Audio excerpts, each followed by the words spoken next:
actually, earlier this week, Tuesday, we had Miet Ola. She's a Puerto Rican author and of romance. How many books has it been? Four Four books. All right. so far. And and then there's Adriana Herrera. She's a Dominican American author. You have had a gazillion books in the last 2 years. Is there like Yes. six? Yeah, so if you don't count my novellas, it's gonna be 6 this month. Yeah. And so there's the most recent from the American Dreamer series is American Sweethearts, which will be available signed copies at Word Up. And you have Here to Stay coming out. So yeah, so very excited to talk to both of you. You are both big fandom folks. You are here to share your love for fandom and how it's influenced your writing and shaped your friendships. So thank you for joining us. We're Yeah, happy thanks to be for here. being with us, Anna. And thanks Word Up for having us. Thank you. Okay, so both of you write books with a lot of friendships. And you had Mirola, there's Supremas of Power. In Adriana's Dreamer series, there's the group that surrounds Nesto, who they've been friends since they were kids. Why is that such a priority for you guys in your writing? Alexis, why don't you go first? Sure. When I'm crafting characters, I always think about, just my own life and the moments for these characters when they would turn to someone. Who do they go to when they want to commiserate or when they want to celebrate? And then I start to populate the world around them. In my dance-off series, that's how Natasha came to be, because Gina needed a best friend, and then Natasha got her own book. And in You Had Me at Hola, the idea for the book started with the idea of 3 cousins. So that was kind of the building block for the whole book and the whole series, was this kind of cousin girl group, the Primas of Power, as they start to be called. And my cousin Lisa actually came up with that name. So, I even just talk to my own cousins, like as I'm writing, I can tell them what's going on. And, that's just a big part of my life. So that's what I wanted to show in the books as well. And for you, Adriana? Yeah, I think it's this. I mean, I grew up in the Dominican Republic, so my mother's side of my family was really close knit. We lived really close to each other. So that, like, the Dreamer series is like family and then found family, and kind of like that, those people that are like around all the time. And I think for Latinx people, especially for immigrant communities, I think like the people that you come and meet in that new place you settle in, it's like it becomes like your family where you are now. And so I immigrated by myself when I was 23 from the DR to here. I came from grad school after I grew up there, did college there, came here for graduate school. And so the people that like were here became like my family. And then as I traveled and I worked overseas for a long time. Wherever I was, I had my found family. And those were the people that, like, if my kid got sick in the middle of the night, I called my friend whose partner worked in the same, like, nonprofit agency that I worked in. And it usually was Latinas, like, or Latinx people who I became really close-knit, because they would have like the extra big vapor rub jar in Ethiopia when my kid got sick, like the people that knew the things that like were home to me. So that's why I like to explore like those types of friendships. Like, and there's different iterations of it. Like, to me, like, it's that family, like the primas, like the people that have known you since like before you were like a thought, right? Like that have like your family's like memories. And then there's like the friends from like kindergarten, like my best friend from like kindergarten knows everything about me. And then there's like my friends from when I lived in Ithaca who knew me as a different type of person in a different time of my life. So that's why I like to explore those like friends groups. And this new book in Gotham Exiles, it's they're called the Gotham Exiles Club is the name of the group of friends from Here to Stay. And they are people that have just recently moved to Dallas from New York. They're all New Yorkers. So they kind of find each other. And like the common denominator is they're all ex-New Yorkers, and that's kind of how they come together. So yeah, I like to explore those sorts of friendships, groups, and dynamics. Yeah, and as you do those dynamics, how do you think it deepens the romantic relationships within your books? What story elements does it provide for you? Like, want to continue? Yeah, I mean, I think to me, like, whenever I've been in, like, even throughout my life in romantic relationships, like, especially when you're meeting that person and you're starting to get to know them, like, you have all kinds of questions and you have all kinds of doubts and you have all kinds of like things that are happening to you that you're like, is this normal? Is this real? Like, am I imagining he's this amazing?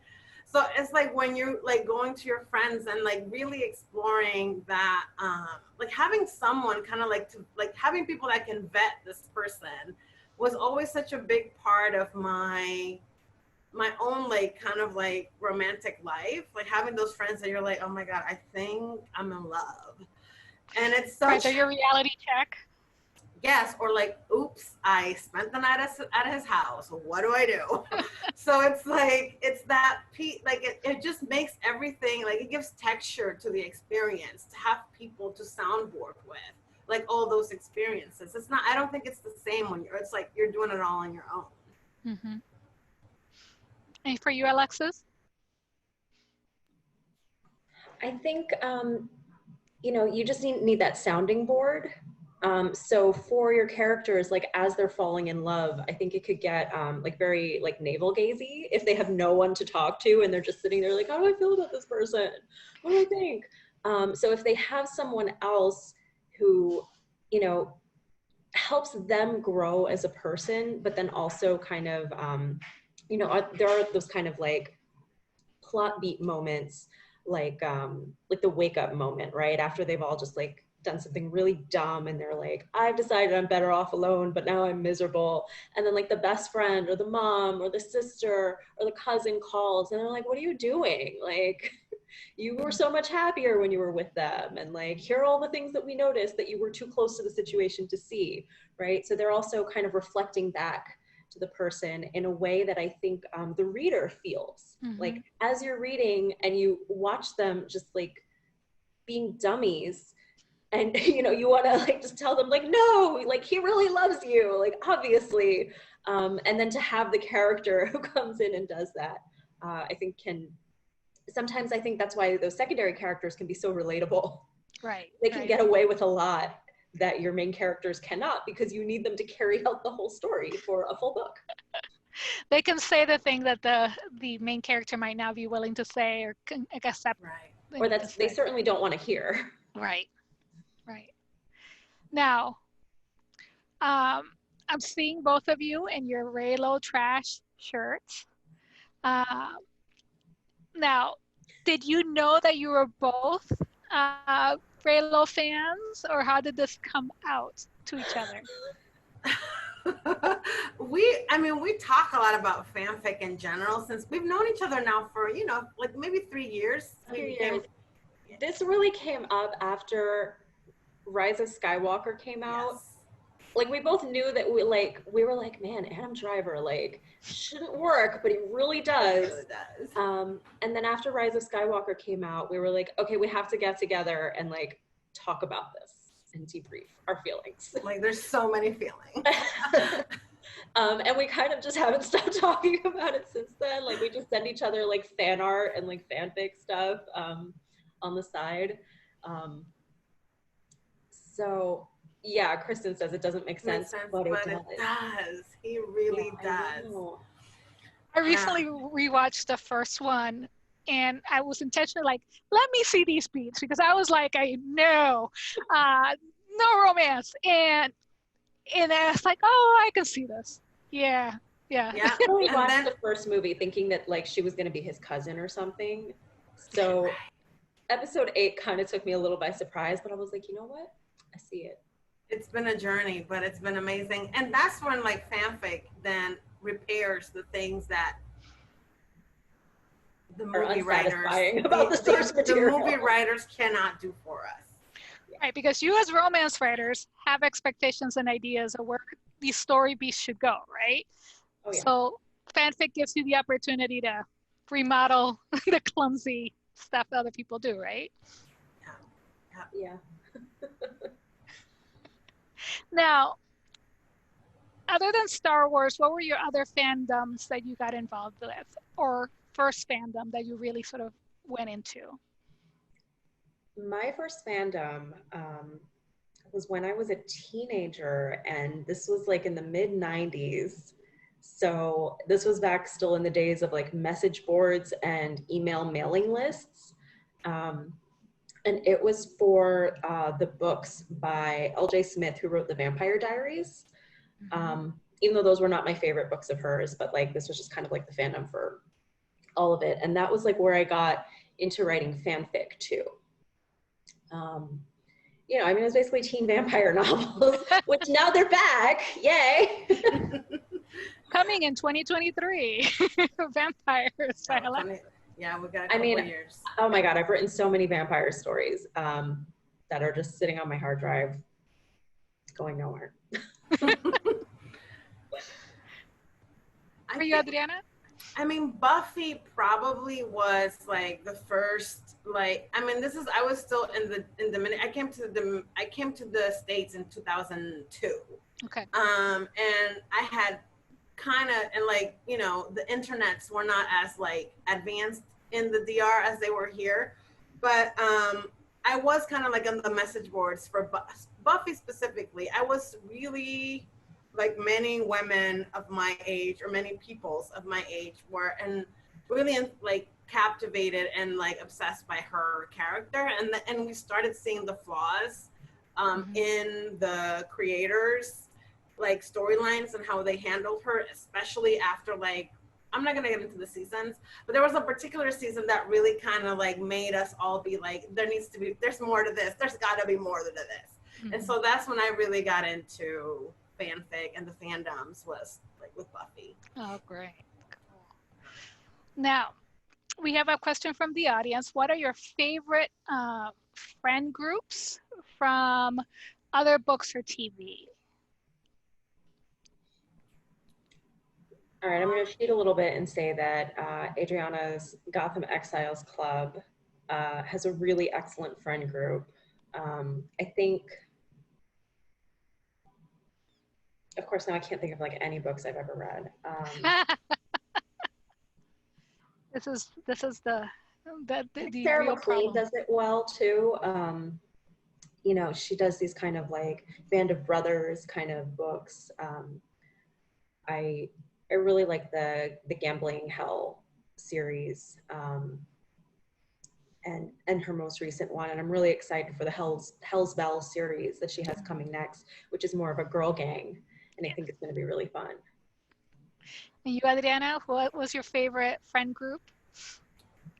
If I'm talking about like all things, I like the 90s, like there was a few 90s TV shows that had amazing friend groups, like Living Single was one of my favorite shows, and I love that friendship. Like I think it was like really kind of like a moment for like Black African diaspora like comedy, and that was one that I loved.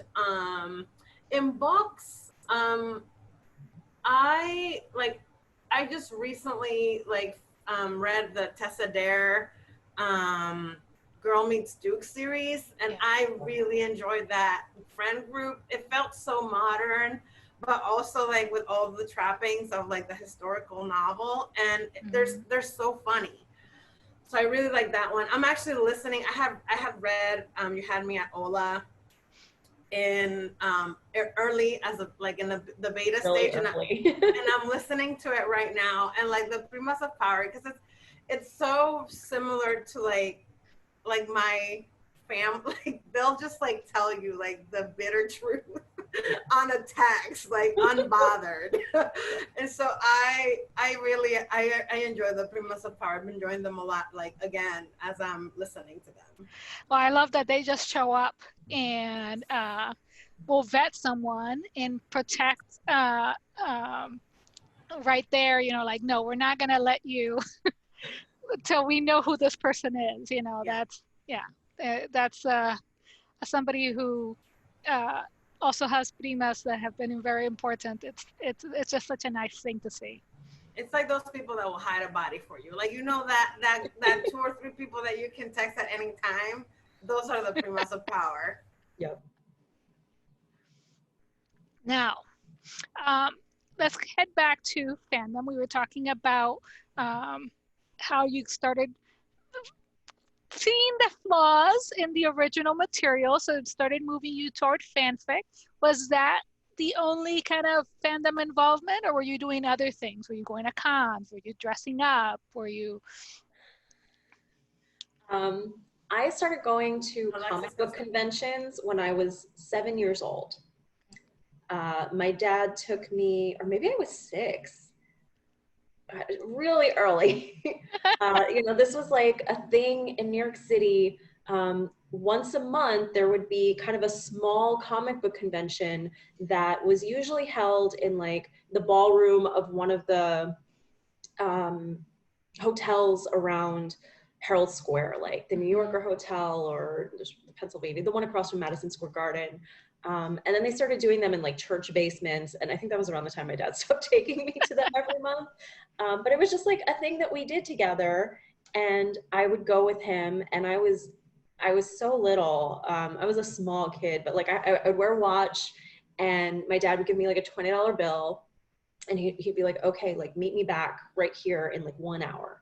And I'd be like, okay. And my mother did not know that this was happening. Also, it was like a one room. Like I wasn't like going anywhere. I would pass my dad like 5 times in the hour, but I would go around and like look at comics, and look at, you know, trading cards and action figures and whatever else was there, and like really like think about, you know, like, okay, I've got $20. Like, what am I going to do with this? Like, how am I going to, you know, get this stuff? And then I went to my first anime convention when I was, I think, 11 in New Jersey. And I went to San Diego Comic-Con for the first time when I was 16. I've been a bunch of times since then. So it's just been like a thing that I always did in my life. And I started cosplaying when I was like 16 or 19 or something like that. And I was really into cosplay for a while. And now it's just kind of like, I don't know, more casual. But I do still do it sometimes. I definitely did cosplay at FlameCon last year for a little bit. Yeah, I saw some of the pictures. It looks like you have a good friend group that dresses up with you, right? Yeah, and I think that's where the friend groups really come in too. And actually, when I started cosplaying, it was with my cousins in California. That's how I started. I would like pack up a giant suitcase with all my costume crap and go out, and we would like make costumes on their dining table and then go to the con together, you know, as like a group. And it was just this thing that we did together. You know, that was also like a creative thing, but a family thing, and then like a way of interacting with the stuff that we enjoyed. For you, Adriana, in the Dominican, was there fandom opportunities? Not really. Not. I would say like there were definitely like, for me, there were like, I went to like an American school. I went to an international school, so there was a lot more of a connection to like American pop culture there. But as a community, there wasn't that much. There was definitely like that sense that like there were people that you were like common-minded people that liked certain things that you didn't like anime, or that liked like manga, things like this. But it wasn't like a culture where you can go to a con and dress up and that sort of thing.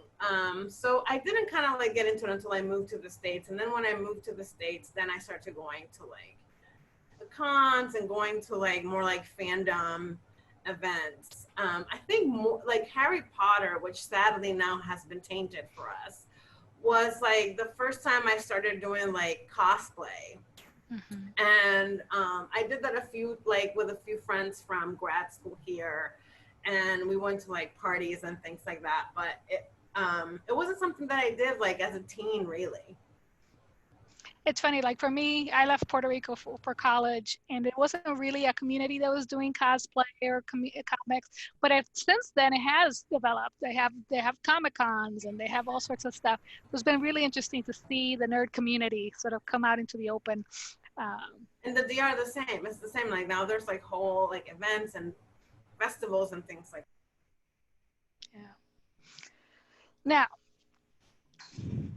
as a fan of color in these communities, there's often racism, right? And we often run into where you see people try to hyper criticize characters of color. What was your experience as a fan of color in these fandoms? Adriana, why don't you take I mean, it's interesting because to me, the thing that really like drew me to wanting to write fanfic was being able to give more life, more of an inner life to those side characters, which typically were the queer characters or the characters of color, who are there kind of just to serve as like, you know, whatever, the moral compass or whatnot for like the main white cis characters in the story. So to me, what drew me was kind of like the curiosity of seeing like what we could do with these characters were intriguing and interesting and looked like me and had the same type of identities as I did. And yeah, it was interesting to see in the message boards, exactly, those message boards could be really intense. And there was a lot, and I think it's also kind of like consciousness too, because as a 19-year-old, even my consciousness around what is like insidious racism as opposed as to what is like the more like vitriolic racism, like slurs or saying words that are like incredibly like violent. So to me, even like now thinking about it as it's like, yeah, I experienced a lot of microaggressions and saw and heard a lot of things that even now I'm thinking with my own different consciousness, I'm thinking, yeah, there was, I mean, terrible like violence against women, incredibly like ugly language around women's bodies, queer people and people of color. And then there were these other spaces where like there was like queer people writing fanfic and people of color writing fanfic, and it was like a completely different experience. So there was all kinds of stuff, and definitely things that were not okay. Yeah. And for you, Alexis? For me, I kind of engaged with it by writing these characters into the fanfic that I was writing at the time, because I was just kind of resigned to the fact that I wasn't ever going to see the people that I knew in my family and friend group in these stories that I really enjoyed. Like, I just felt like it just wasn't going to happen. You know, we weren't going to really see that in a satisfying way on Buffy or in, you know, these books that I liked reading. I read so many vampire books, all different kinds of series back then. So I was just like, okay, I'll just write my own. Mm-hmm. And I think at least with some of the other fandom aspects like cosplay, you know, especially doing that in California, I was like, okay, wow, it's really like certain kind of people doing this for the most part. But I at least was doing that with my cousins. So it was like, okay, well, we were like these 3 Puerto Rican girls like doing this together. So there was that. Like a bit of the strength and power of being together. Yeah, but I was definitely aware that like my friend groups over there, because I used to go to California a fair amount, were like very different from my friend groups here. And I think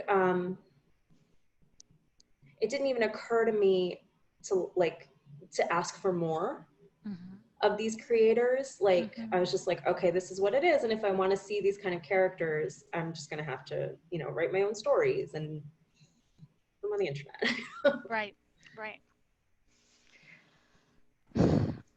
Now, what did we were talking a little bit about, you know, you're putting those people who you saw in your life centered in fanfic, right? What other things did fanfic allow you to do and maybe build you as a writer? And I think one of the, I mean, with cosplay specifically, and then writing those characters that we couldn't see like fully like drawn out or like fully developed, is that it really like I feel like allowed me to embody and like go into those worlds. Like with the cosplay, literally embody like these characters or these archetypes or this type of like being a superhero, like being able to be a person of color, woman of color who has like an intersection of identities and say, like, I'm literally embodying this person who's a superhero. And then like being able to do like AU or like alternative universe fanfic where you're like maybe, you know, writing like Blay and Quinn from the Black Dagger Brotherhood, but they're like baseball players. I'm both Latinos. That's never gonna see the light of day, but it happened. So like that's the sort of thing that you know, we could do. And I think one of the things that in terms of developing as a writer, and I've been thinking a lot about fanfic because Alexis and I have had a couple conversations about it. It's like I think what you can do with fanfic is that you're writing to your id. Like Sarah McLean talks about the like writing to your id a lot, and I think that is where I think writers who like may not be like the most sophisticated in terms of craft, like E.L. James, or can do is that they can write to the id because that's what you do when you write fanfic. You write the love story how you want to see it. You write those love scenes as heavy, like hot and heavy as you want to see them for you. And then you become accustomed of like really freely doing that. And then when you come to the romance that you want to write, you have a proficiency there and an ability to just write what like comes from like a place of like, this is what I love, that I think really connects with people. And I honestly think that's like, 50 Shades of Grey, not something that I enjoyed. I only read like, I don't think I even finished the first book, but I could see why people connect because there's a practice there or like a freedom there in fanfic that you're writing literally like your heart's desire. And like what's been like brewing in you from years of loving a fandom or loving a specific universe, and you're going in with that urgency. And I think that's what writing fanfic really, really like does for your craft that I don't think you could get in other ways. Yeah, I think when I started writing fanfic as like a 14-year-old, you know, I was really learning how to write. It was like my classroom. I was looking at the source material and I was crafting my own characters, but also taking what I knew about the world and this writer's kind of style of writing. And I definitely did kind of learn from the writers who I was reading a lot of at the time. Like I was noticing, you know, their kind of writing quirks, what kind of words they used for things. Like, God, every guy had a devastating smile. Like, what does that even mean? Or brutally handsome. Yeah, right. So I was learning through writing fanfic for a while, and it was also just a way to play with like writing different kinds of things. Like I wrote X-Men fanfic at one point, like in like a RPG kind of group. You know, just like fun, just really having fun with writing. And that's what I did for just such a long time. I just had fun with writing and just wrote whatever I wanted to. In whatever kind of worlds. I wrote a lot of paranormal and fantasy and, you know, all kinds of stuff. And that is what helped me hone my voice as a writer. Like my cousin who I used to write fanfic with, she's been reading my stuff longer than anybody. And she says that she'll read my stuff now and it still sounds like me. She's like, this, like, I can still tell that this is you because it still sounds like you did 20 years ago. And I'm like, well, hopefully it's a little bit better. And she's like, well, I always thought you were a good writer. So #1 fan, my cousin. And I, you know, just one thing left on the cosplay piece. Like I'm remembering, because this has been such a long time now. I ended up leaving the cosplay community like very consciously because I felt like it was toxic. You know, and this was like the early aughts. And, you know, I felt that way for a number of reasons, but I think especially like if you're a Black cosplayer, you get so much shit from people. And there really are those elements in fandom. And I mean, we all see some of the more like toxic masculinity elements, like especially in some of the ones like Star Wars and stuff like that, you know, especially whenever there's like a strong female character, or a woman centered in any way, like, Yeah. so I think finding the corners that express the love of the fandom in a way that you really identify with, like, you know, the corner of the Star Wars fandom that's like, yes, Finn and Poe, you know, like that's, it's finding those different areas and, you know, where you can feel safe and where, you know, these characters are centered. Yep. Now we have a question from the audience. What is the craziest fan fiction matchup you both have read? Have read? Yes. Like if, you know, you mentioned, Adriana mentioned the Black Brother, the Black Dagger Brotherhood, who I have not read yet, and baseball. Have you ever seen? Yeah, what AU mix that to be here you has been the craziest? So one of my critique partners writes Stucky fic, and she's written some AUs, but I don't know if I'm allowed to say them or not. I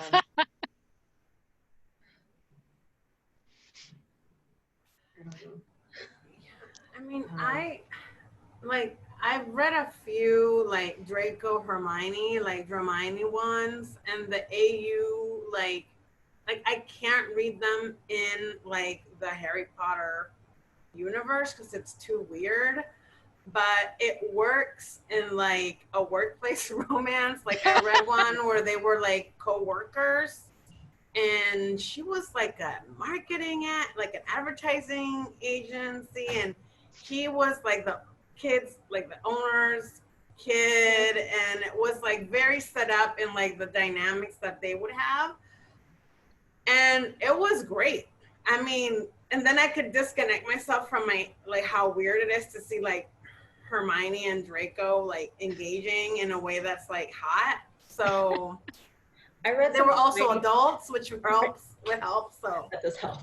I read some Hermione fic today because, like, I think for me, a lot of this comes up through fan art now is like how I consume it. But there's this fan artist that I follow who worked with someone where they wrote some Hermione fic. So I read that today, and I was like, this is so weird, but it's like really good, but it feels so weird. But I really love all of the Raylo, Hades, and Persephone AU. Yeah. Like, I think it just lends itself so well to that. And there's a lot of like kind of fallen angel Ben and Angel Ray kind of fan art going around right now, and it looks so good, and it also like kind of touches on the art history nerd in me, like because this artist Viv Sketches or something like that got it from Statue, and that's like where the idea came from. So yeah, I've read quite a lot of like Stucky AU fanfic, and like in all kinds of places. Like I read one where they're like performers and like things like that, and it was like, yeah, this for sure. I mean, I think it's like it goes back like in this. Alexis and I have talked about this before. I think it's like there are certain archetypes that you put together, and then those archetypes lend themselves to really like specific tropes. Like Draco Hermione, like the friends to lovers, or like enemies to lovers, lovers, like, and then you like the wealthy guy with the woman that's like competent and smart and like hungry, and like that pairing is like really good. Like that's the trope that people like, and I think those archetypes lend themselves well to those that type of story. So you know, wherever you have it, it's gonna, if you have a good writer, it's gonna be good. I mean, I think that's where Raylo gets me, is just like, you know, here's like the sulky dark prince, you know. Like, in real life, obviously, I would not be interested in this kind of person at all. But in fiction, it's like, oh, but actually, he's really sensitive. Like, it's like catnip, especially for romance lovers. That archetype, like, it's the same thing with like Bucky Barnes, like that broken person with a dark past, and that and then they have like the person that they are like drawn to, like in a way that's like beyond reason. Mm-hmm. Especially when those characters have, even when the characters themselves are questioning whether or not they can be redeemed, like that really gets me. And then, I mean, I think it's canon. I think they like messed up in Endgame, because clearly Steve's whole arc for all of those movies is to save Bucky from day one. Mm-hmm. And then he was a friend. He was just his like really good friend, and he didn't even give him a hug at the end. Like, feel better about it. It's fandom. What a great fanfic. Right? Exactly. Yeah. Now, are there tropes and story structures that you first played with in fanfic that have found their way to your published fiction? That's a good question. My first fanfic was like chosen one trope. Like, yeah, I was not writing Buffy fanfic, but like heavily influenced by it. Mm-hmm. And that, I don't think that just like doesn't come up in contemporary. I probably have done it in paranormal. Oh yeah, no, I for sure have, yeah. But not published. In those vampire books that were yet to see. Yeah, all those vampire books, like chosen ones, but make it Puerto Rican.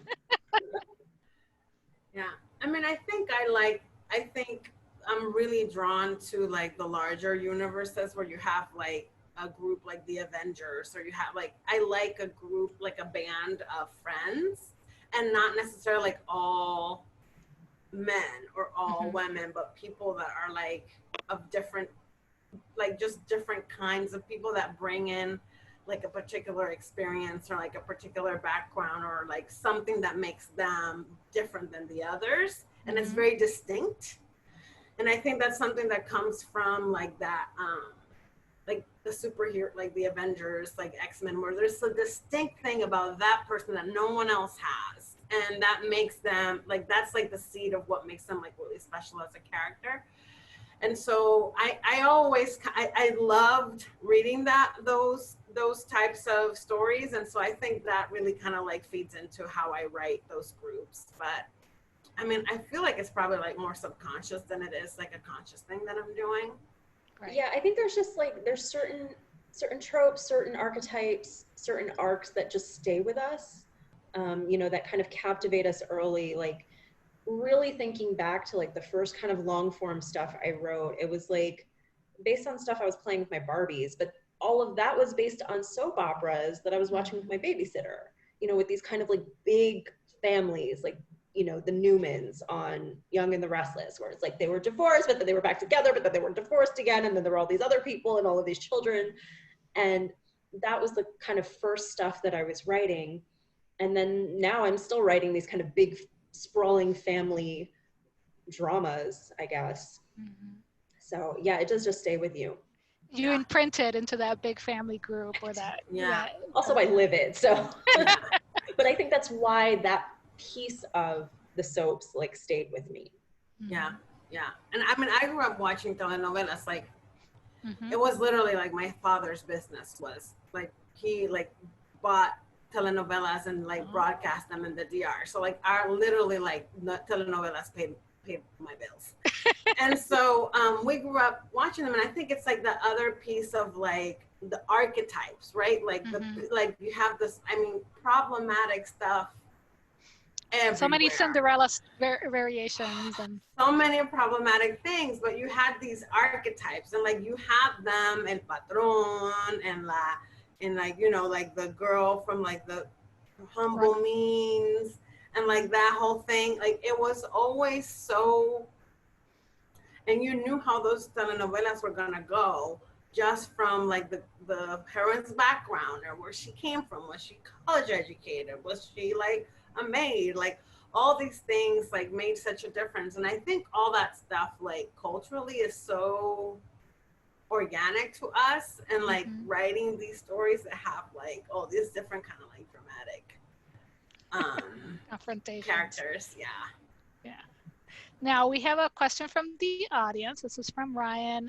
What AUs or fictional worlds or characters would you collide with your stories or characters? Oh. Oh man. Oh man, that's a hard one. I mean, I'm gonna say Raylo just because that's where I am right now mentally.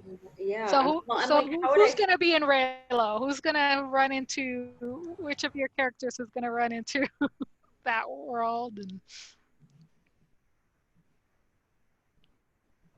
I mean, depending on what AU, because like I feel like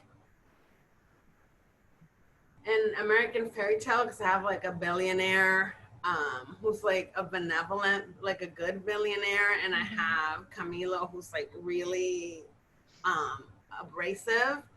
I think they would be like an interesting like collision, like if all of a sudden like Kylo was doing business with Tom and Camilo's like, this guy's the devil. And maybe even like the literal devil. Exactly. So maybe that one. we have the Empire getting in there, First Order. Yep. Yeah, it's like the rival company. Yep.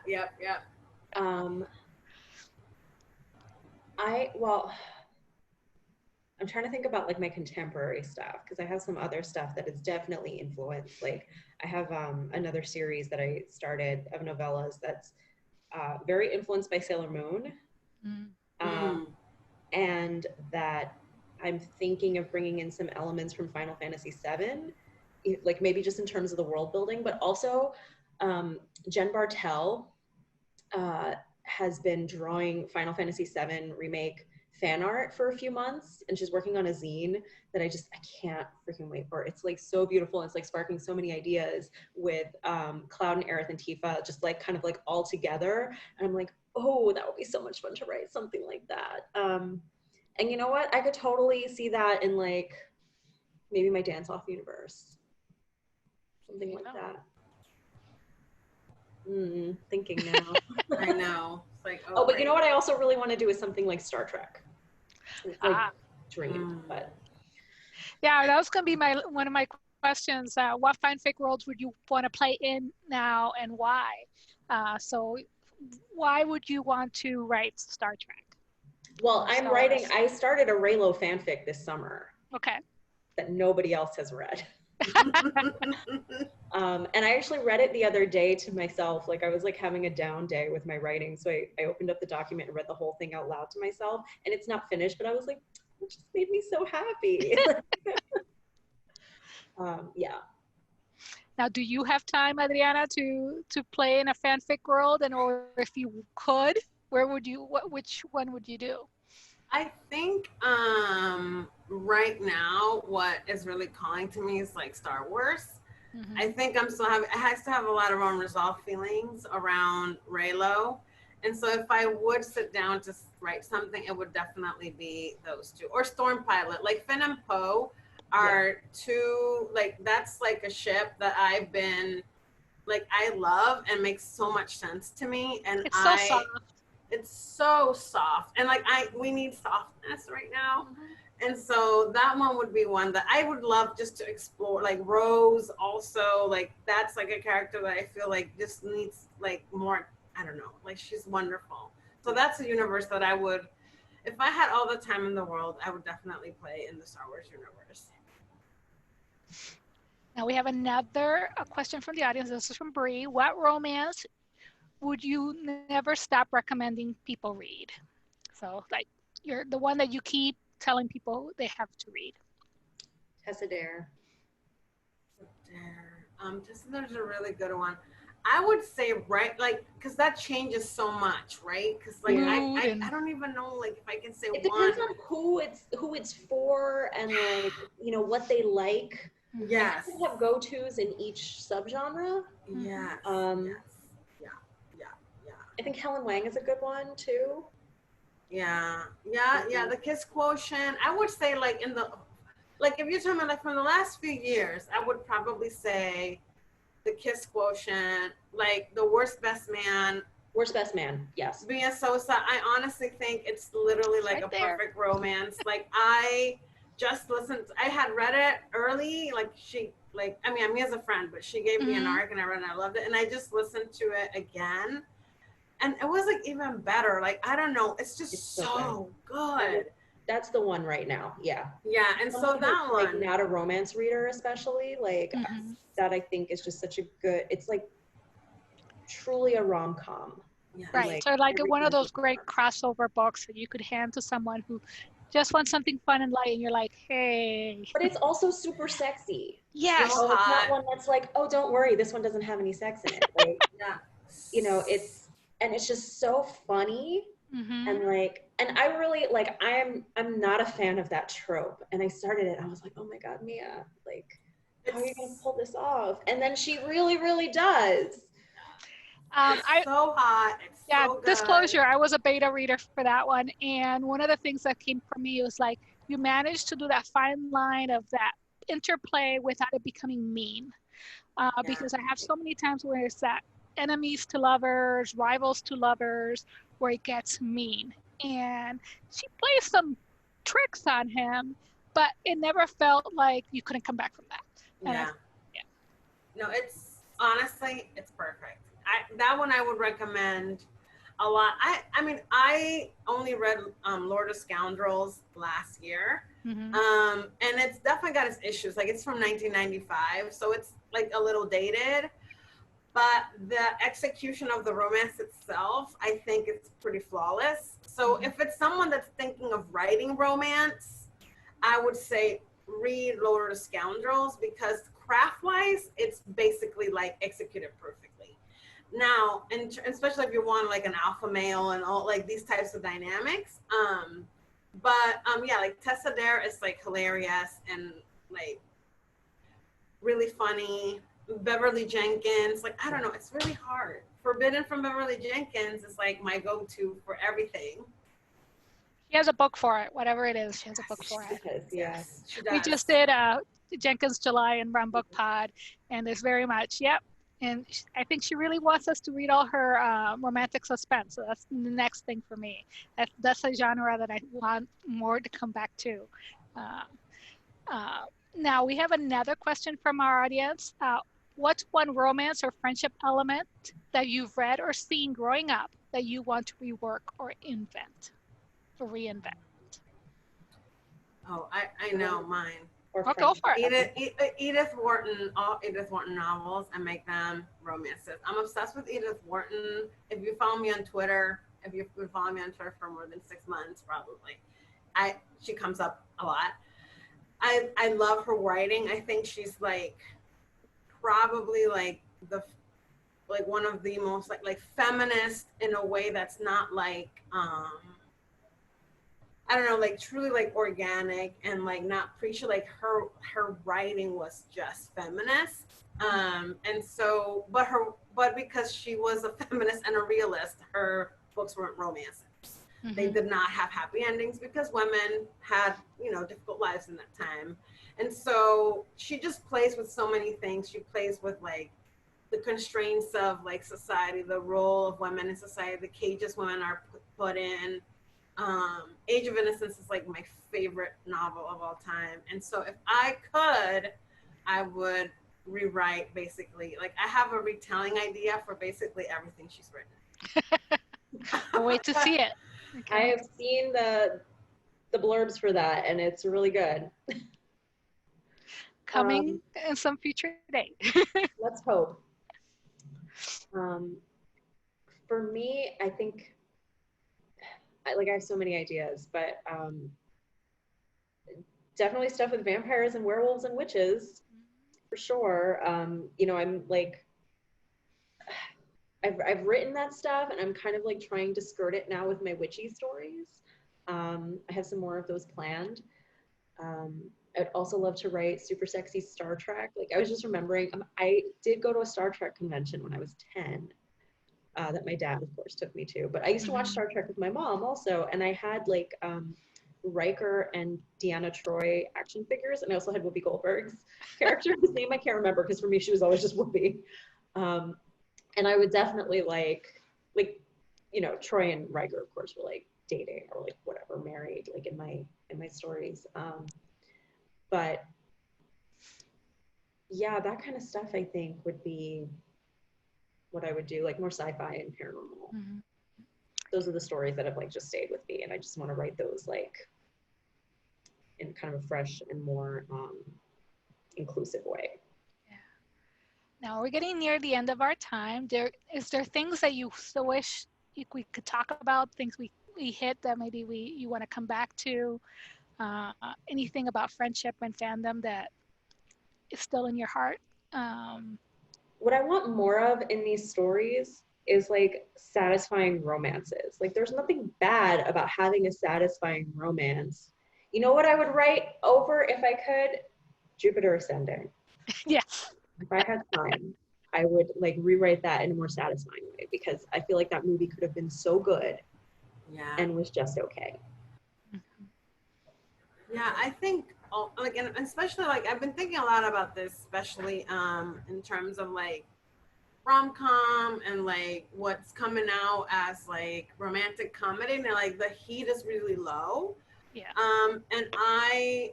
And I've been thinking a lot about, especially when you have women of color in these books, I think normalizing us as people who are not hypersexualized, but as like going, and I think a lot about this when I write, because I write Black women, and thinking about the history of what Black women in fiction and media and how their bodies have been rendered, and how we could shift that in romance and make sexiness like overt, like high heat, equitable and like satisfying, but also like showing like hot sex and like equity and like intimacy in relationships. But where it's not a stereotype. Like where it's just depicted in like a healthy way. Like I'm thinking about that 365 Days movie. Yeah. It's like, yeah, you've got like the really sexy parts, but I like that's not a satisfying romance. Like maybe 40 years ago it would have passed, but then you have the ones that are like a really cute, satisfying romance, but then it's like maybe you get a kiss at the end. Like find something in between that, you know. Right, between the Hallmark holiday romance where you're going to get that clench at the end and the hypersexualized 365 DNI, right? Where everybody was like, yeah, we're writing that intersection. Right. Just make it a movie. Come on, yeah. Netflix. Yes, and I mean, I think it's the piece of like, if women like to find like that level of like pleasure or physical, like sexual satisfaction, it has to be like forced on you. Like I would love for us to like get away from that and like find a balance, because I mean, just because I work, I think constantly about that. Like usually relationships that start with a kidnapping don't become viable happy endings. Yeah, that's not satisfying as a romance. Yeah. So that I guess that's our PSA for this evening. Yes. Don't kidnap. Don't kidnap as your first move. No. As your first date, right? Yes. It's like those TikToks of like, it doesn't work with a Black woman. It doesn't work with right. Yeah. Yeah, I was thinking about that. Like I've written two MFs, two stories with women, woman and a man, and on both, there's a moment where the hero kind of startles her, and she almost punches him. So like, yeah, it just doesn't work like that. Mm-hmm. Very cool. We have one more question. What are some flaws in romances and friendships in media that you've seen, and what advice would you give in avoiding them? So how friendships are portrayed, or like little pet peeves that you have. A pet peeve of mine is when friend groups are portrayed like where the characters are, let's say, like in their 20s, and I'm like, I don't think women in their 20s talk like this anymore. You know, like it's that kind of stuff. Like just really making sure that the kind of banter and dynamics are up to date. Yeah. Yeah, I would say like if you're like going to like Sex and the City for your friend group's dynamics, like no, don't do it. Yeah. Because that like that was a time and a place, and that time and place is no longer. And so you really need to think. I mean, like think about like for us, like I write in New York City, but I don't write books with people living in Chelsea. I write them where like New Yorkers that look like me mostly live, like uptown, and so like and where that my culture is. So like thinking about that sort of thing, where like it's a nice idea, but you can't write if you write 20 books in your city and everybody's living in like 4-bedroom apartments and like the Upper West Side, like that's it's gonna You know that the the audience range. is different, right? It's an audience that doesn't isn't authentic to New York or Right. I And think there's only so much you can do. my heroines, I feel like, always end up hanging out in the kitchen, which is like just what my friends and I always ended up doing. Like, and like, I don't even cook. Like, every time I have a cooking scene in these books, I have to do research or like ask my mother or my grandmother or something. But, that's just like the thing. It's like, oh, who brought the wine? Who brought the chips? Like, let's get it together. Let's talk while we're doing stuff. Like, and then they like sit down on the sofa to have it, just like trying to make it authentic in those ways, and not like friends. Yeah. Right. Yeah. Yeah. Yes. Yeah. Well, thank you so much for sharing of your secret fanfics hearts with all of us, and thank you for sharing just your honest opinions about where fandom is and friendship is in romance. And we want to thank Word Up Books so much for it's a community bookshop, and they have signed copies of American Sweethearts, and there's signed book plates, right, for You Had Me at Ola over there. So please support them. They have online ordering and then curbside pickup. And I just am looking forward to way many more books from you guys, some witchy stuff maybe someday. So thank you again, and thank you for the audience for so many great questions and for your support. Thank you so much. This was so fun.